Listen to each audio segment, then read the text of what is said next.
Hey there. It's been a while since I've been on camera, but for the Linux gaming videos, I don't really think it's necessary to show my face since the benchmarks, the gaming footage, all of that is, I think, more interesting than seeing me. But for videos like this where I'm showing guitar gear, I should probably get on camera. So here I am. Miss me? Alright. So today I'll be talking about my latest guitar pedal that I've cooked up. This is called the Tight Muff. And what it is it's basically a heavily modified Big Muff. Now, obviously, this enclosure isn't the final one. This is just a test enclosure where I test my PCBs. But here you can see the PCB. It's a nice red one. And I think the design is finalized at this point. I'm really happy with how it sounds. So today I'll be introducing it. I'll be talking about what it is, what I've changed from the original Big Muff, and then at the end of the video I'll give some sound demos. But of course, I'll be making more videos about this in the future. So I'll have plenty more opportunities to play it and demo it with different amps and other effects and so on. But like I said, I will be playing it later in the video and I'll include a timestamp for that if you just want to skip to it. But anyway, so like I said, let's talk about what the pedal is and what I've changed from the original Big Muff. And I guess we should start by talking about the original Big Muff. So the Big Muff is a legendary pedal that has been around for over 50 years now. I think it came out in the early 70s and it was one of the first popular fuzz pedals. But what's interesting is that it's not really a fuzz pedal if you look at the circuit and the architecture. It's more similar to a regular distortion pedal. Unlike the real fuzz pedals like Fuzz Factory, Fuzz Face, and those actual fuzz pedals. But the reason why the Big Muff is classified as a fuzz is because it really sounds like one. It has a really dirty, really huge sound. And like I said, it's legendary. Its tone is really powerful, but it's not always the best choice. It's really easy for the Big Muff to become too muddy, especially in the context of a band mix. Like on its own, that sound can be amazing, but once you bring it into a full band, it's easy to get really muddy and just sound bad. So you have to be careful when using it in a band. And a lot of times you're just better off going with a different pedal that can cut through the mix easier. But don't get me wrong, it's still an awesome sounding pedal. And in the right context, it's the perfect choice. But of course, there's a lot of variations of the Big Muff. Like, I think out of all the pedals out there, it probably has the most variations out of anything else. And mine is a more modern sounding one. Of course, it's not the only modern sounding Big Muff. Like I said, there are others out there, but I do think mine is unique. The way I approached it, I made a number of changes to the circuit to make it more modern sounding, to make it tighter, that hence the name Tight Muff, and to also make it very versatile. So let's go back to the original Big Muff and what gives it that unique sound. So first of all is the EQ. So the Big Muff has a very scoop sound. It's kind of like a Fender amp, but on steroids. The mids are not very prominent, but the bass and the highs are prominent. So that ends up giving it that huge sound. Now, the other defining characteristic of the original Big Muff is the dirtiness. Like, I can't think of any pedal that is dirtier than the Big Muff. And it's dirty in good and bad ways. Like, in order to get dirt, obviously you can add a lot of gain so that the signal clips. You can use diodes and other methods to clip it. But you can also get a dirty sound by introducing noise and then amplifying it. If you introduce noise before the gain is gonna bring up the noise as well. So looking at the original the original Big Muff, there's a number of reasons why it's so dirty. One of them is because of the way the power supply and the the way the reference voltage is created is done by using resistor values that are extremely high, like, um, I think in the mega ohm range, which extremely high resistor values introduce noise.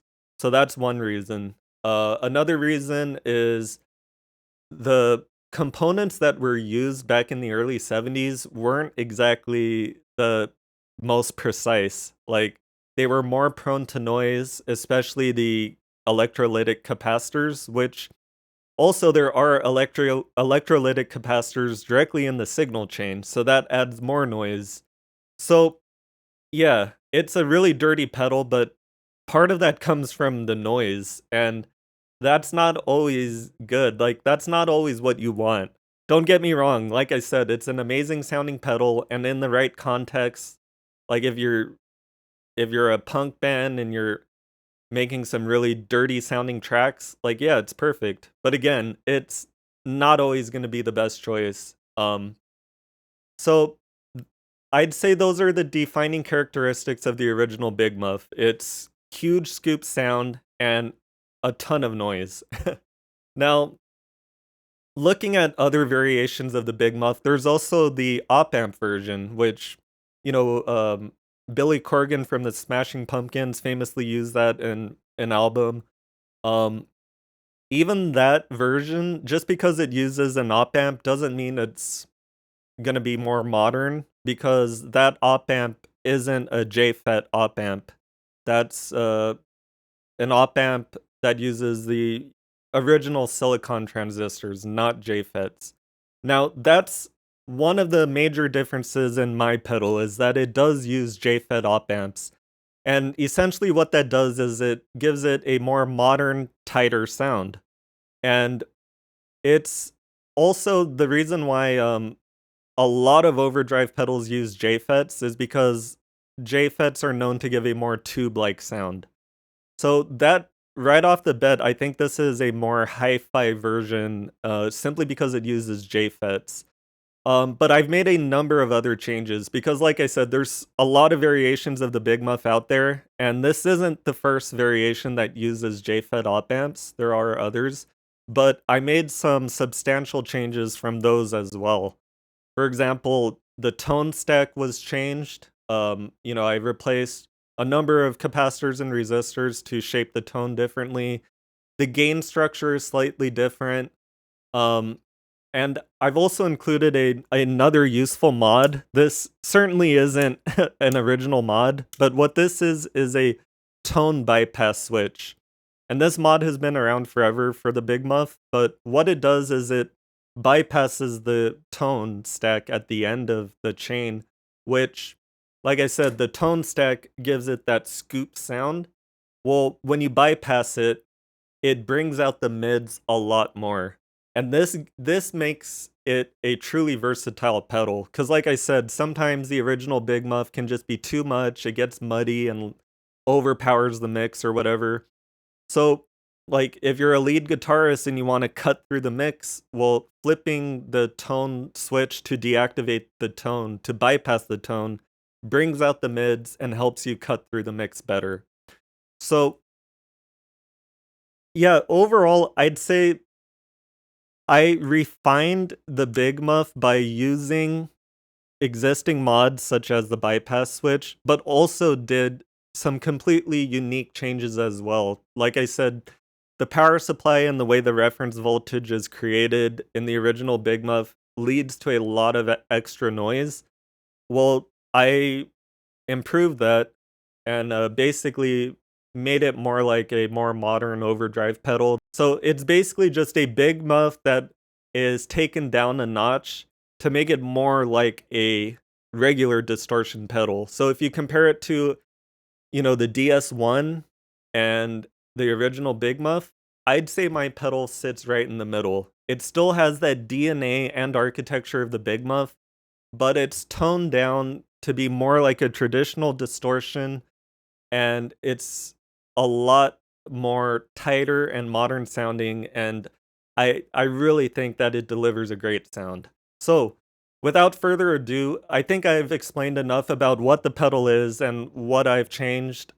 And like I said, I'll be making more videos about this in the future, but for now, let's show some sound demos and kind of give a general idea of how it sounds. Alright, so to demo the pedal, I'll actually be using a new guitar and amp that I haven't shown before. This is a Diamond Monarch, and it's based on a PRS style, and the amp in the back is a Vox AC15. Now, maybe I'll make another video in the future talking about the guitar, but for now, let's stick to the pedal. So, like I said, I'll be playing through the Vox, and I'll be going through the normal channel. So let's hear how that sounds without the pedal.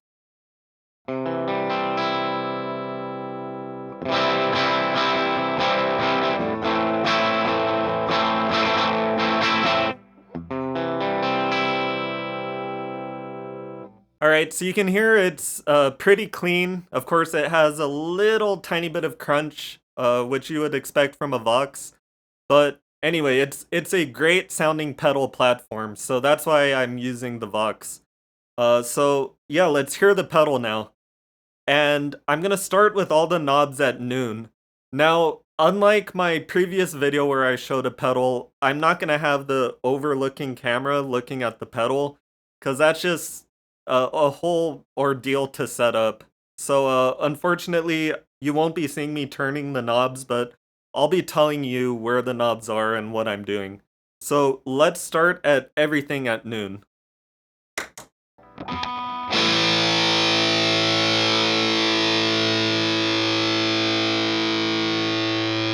Lots of sustain, right?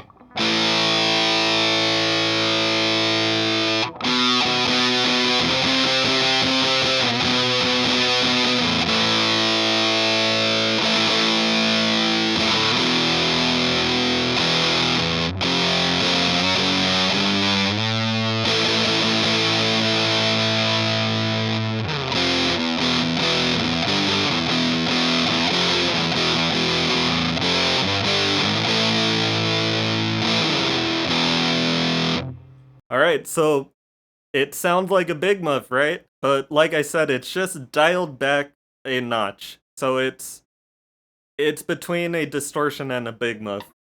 But anyway, let's hear how it sounds with the sustain down to about 9 o'clock. And by turning it down this low, I can do some more full chords that actually sound pretty decent.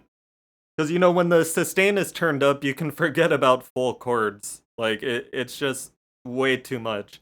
But here, I turn this sustain down, so let's hear some full chords. Which, to be honest, it's still kind of like too much. You can't really do full chords. I mean, you can, but let's hear it.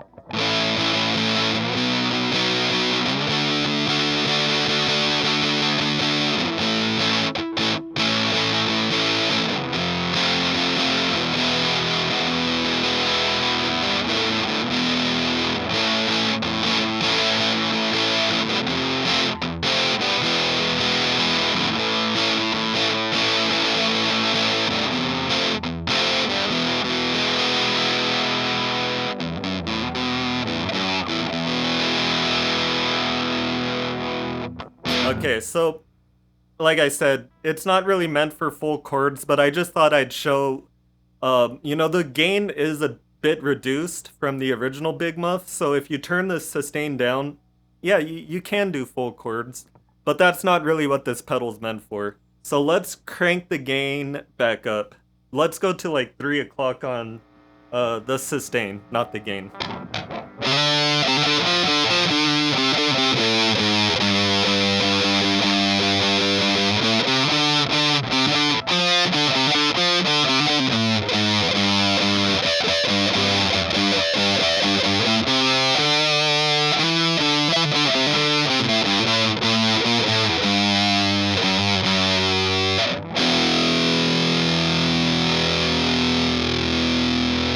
Listen to that sustain.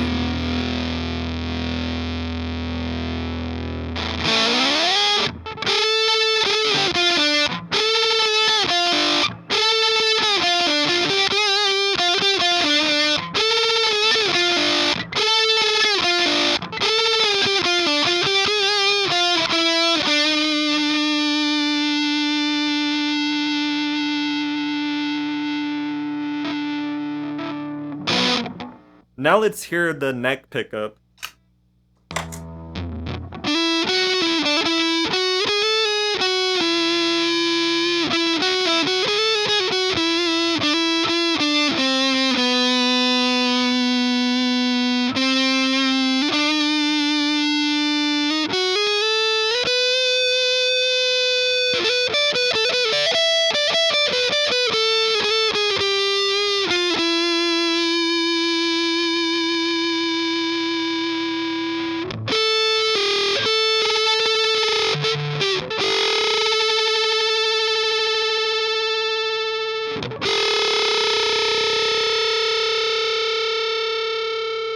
I like how it kind of oscillates there, or it does a weird little thing.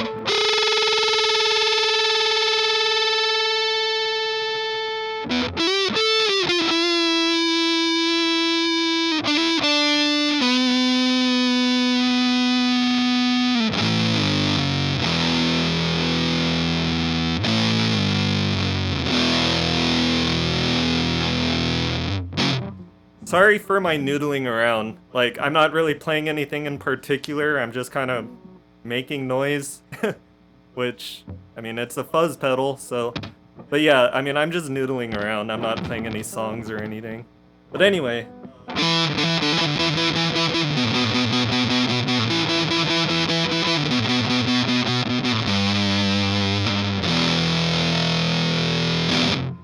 Alright, let's go back to the bridge pickup and now listen to the tone bypass switch. So, I'll do a few little riffs here, and then I'll flip the switch so you can hear how it sounds without the tone. And again, when I flip the switch, it's gonna really bring out the mids, and actually it's gonna sound louder. But anyway, so here it is before flipping the switch.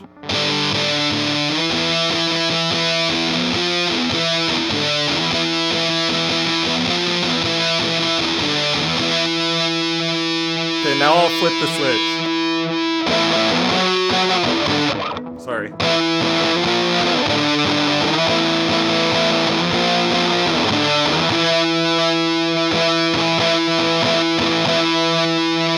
Switch off.